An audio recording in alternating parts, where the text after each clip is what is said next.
Part 1. The New World Order, right on schedule. Putin, the fox is simply playing into the elitist dead drop. War is inevitable. By David Hodges, edited and produced by Michael Canfield. If it wasn't for the fact that Putin has the potential to be one of the most despotic figures in all of history, I'd be a fan of his cunning and his ability to carry out an agenda on multiple fronts with precision and skill. One group that Putin does not outfox, outstrategize, and outmaneuver, that would be the forces of evil men controlling the Bank of International Settlement. BIS is the world's biggest central bank, owned by private shareholder member central banks within its network. As romantic and appealing as seeing Putin as a superhero may be, who will ride in and saves the world from the evil bankers, nothing could be further from the truth. Whether Putin realizes it or not, he is doing the complete bidding of the big boys at the BIS. Everything is moving right along according to plan. The starting point. International banking is compartmentalized, and when goals are not met, we see divisions emerging, and this is exactly what we are witnessing at the present moment. Level 1.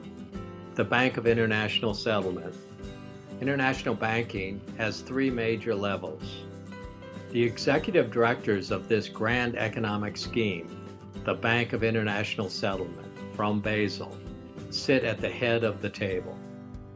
BIS sets global economic policy by manipulating currency, exchange rates of the International Monetary Fund, establish lending rates, picking national winners and losers. The singular mission of the BIS is to march the world's central banks into the New World Order that they control, are the rulers of the planet. Level 2. The central banks. The second level of power consists of the global central banks, including the Federal Reserve, which is an unelected cabal of private bankers who have wrestled the financial power of America away from the Congress and control the nation's money. It's the same in every country. And of course, if an entity controls the money of a nation, they also control those who use their money through the establishment of a predatory debt enslavement system. You learned this principle of finance as a teenager when your parents told you, for as long as you live under this house, you will do what I say. The power of the purse determines who controls behavior. The world's central banks take their marching orders from the Bank of International Settlement because the monetization of the fiat currency that each central bank controls is determined by the BIS. It can be accurately stated that the central banks are rulers of nations and represent mid-level management in the hierarchy of the process. Level 3. The national banking industry. The third level of power in this unholy system are the financial institutions of a nation. In our case, this would be institutions such as Goldman Sachs, other lesser Wall Street investment houses, as well as the mega banks, Bank of America, Chase, Wells Fargo, etc. Policies that are developed in Basel are implemented by these institutions.